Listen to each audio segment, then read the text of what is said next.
Bad things happen. Bad things happen to people who try. Deku took another step back from the bed, eyes searching Aizawa.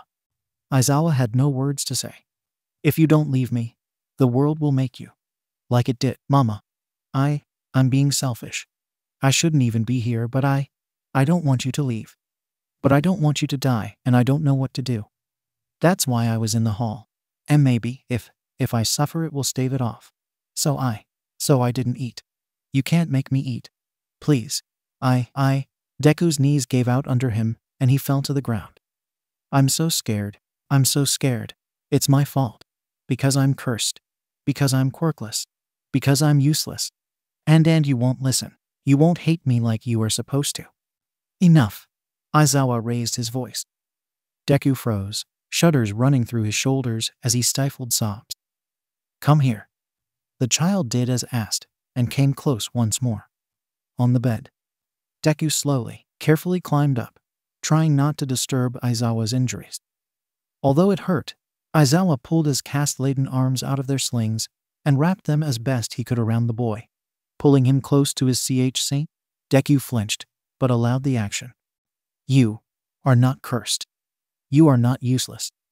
You are not the reason I got hurt. Do you understand? The boy shook his head and tried to push away, but Aizawa refused to let him go. No. If you want me to stay, then you need to be still. Deku stilled. This irrational fantasy you have created in your head is false. The universe, or whatever it is not out to get you. You need to look at the facts. You are mine. I'm not leaving. Villains are the reason I'm injured, not you. Got it? Deku didn't move in his arms. You did something very irresponsible at the Aoshi, but it did not lead to my injury. This probably would have happened regardless. So, I will talk to you about your recklessness later. Understand? A nod. Aizawa sighed.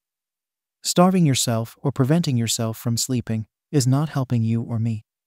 So you need to take care of yourself so that I can properly scold you for your idiocracy. Deku jolted. Not punish, Izuku. Scold. There is a difference. Another nod. Then a shake, and the boy made a sound, as if he were going to say something. No, Aizawa stopped him. You do not deserve to be punished. Not in the way that you are thinking, brat. The boy grew still again. Now, you are going to sleep. If you have to stay, then you can sleep here and keep me warm. It's too damn cold in here, and the blankets are scratchy. Another nod. Tomorrow, you are going to eat breakfast. Everything that is brought to you. Another nod. Aizawa relaxed his shoulders and dropped his arms, releasing the boy. Now that he thought about it, he had basically cornered the child with his body, something that normally set the kid off. He was relieved to see calm in the eyes when they looked at him. Izuku silently helped Aizawa put his arms back in the slings and lay back onto the bed. Now lay down, problem child. Izuku did as asked and lay beside his guardian on the small bed. Close your eyes. He did. After 10 minutes or so, the small body beside him relaxed as sleep took over. A soft hand on Aizawa's thigh alerted the injured man to his husband's presence. You were right, Zashi. Aizawa whispered, eyes still looking at the child's face. I've gotten too close. But I can't back off now. It's all right, Sho. His husband murmured, smoothing back the long black hair that had come out of the bandage wrappings. It's not Shirakumo, though. It's not because of that. Okay, baby. His husband agreed. I know that wasn't my fault. I've known for years. Hizashi shushed him. I'm sorry I'm dragging you into this. You aren't dragging me into anything, Sho. I think I keep messing up with this kid. You are starting to ramble.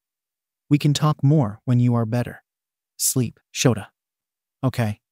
Aizawa agreed, closing his eyes as well.